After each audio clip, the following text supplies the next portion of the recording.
अभ्यास कार्य पुस्तिका विज्ञान कक्षा 8 इकाई 15 कार्बन और उसके यौगिक। प्रश्न 1 क्या बनता है जब क लकड़ी को आंशिक रूप से जलाते हैं। आंसर है कोयला या काष्ठ चारकोल। जलते दिए की लौ के ऊपर उल्टा चम्मच रखते हैं। Lamp black. चीनी तथा सांद्र गंधक के अम्ल को मिलाते हैं। Sugar charcoal. मोम को वायु की सीमित मात्रा में जलाते हैं। Lamp black. अमोनियम साइनेट को गर्म करते हैं। यूरिया। जानवरों की हड्डियों का भंजक आसवन किया जाता है। जंतु चारकोल बनता है। प्रश्न नंबर 2 कारण बताइए। जहाँ लकड़ी का चूल्हा जलता है उस जगह पर आँखों में जलन होती है, जबकि जहाँ गैस का चूल्हा जलता है वहाँ ऐसा नहीं होता।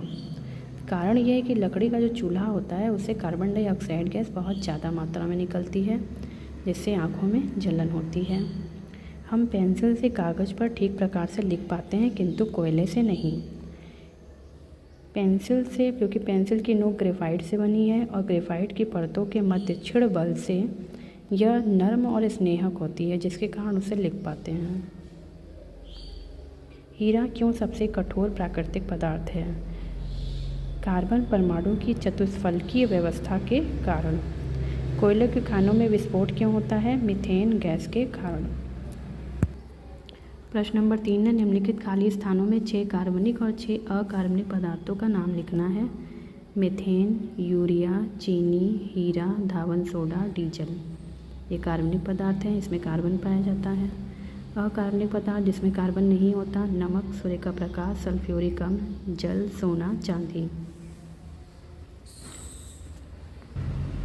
प्रश्न 4 निम्नलिखित के एक एक उपयोग लिखिए। ग्रेफाइट पेंसिल की नोक बनाने में। काष्ठ चारकोल ईंधन के रूप में। जंतु चारकोल चीनी उद्योग में। लैंप ब्लैक स्याही बनाने में। कैरेमल अपचायक के रूप में। हीरा आभूषण के रूप में। प्रश्न 5 स्तंभ क को ख से सुमेलित कीजिए। फुलरिन फुटबॉल जैसी संरचना। पेंसिल, ग्रेफाइट, हीरा पारदर्शी, लैंप ब्लैक, कार्बन 98 से 99%, मीथेन सरलतम हाइड्रोकार्बन और अकार्बनिक पदार्थ नमक। खाली स्थान भरना है। मिट्टी का तेल, लकड़ी, कोयला, द्रवित पेट्रोलियम गैस, एलपीजी घरेलू ईंधन के उदाहरण हैं। गोबर गैस CH4 + CO2 गैसों का मिश्रण है। कार्बन ईंधन का आवश्यक अवयव है। गन्ने की खोई का प्रयोग चीनी मिल के बॉयलर में होता है। रॉकेट ईंधन के रूप में द्रवित हाइड्रोजन का उपयोग होता है। प्रश्न 7 एक मोमबत्ती चित्रानुसार जलाइए। बारीकी से अवलोकन करिए। प्रश्न का उत्तर दीजिए। मोमबत्ती में क्या जलता है। मोम, धागा या दोनों। तो मोमबत्ती में दोनों जलते हैं, मोम भी जलता है, धागा भी जलता है। मुख्य रूप से जलने वाला पदार्थ किस अवस्था में होता है।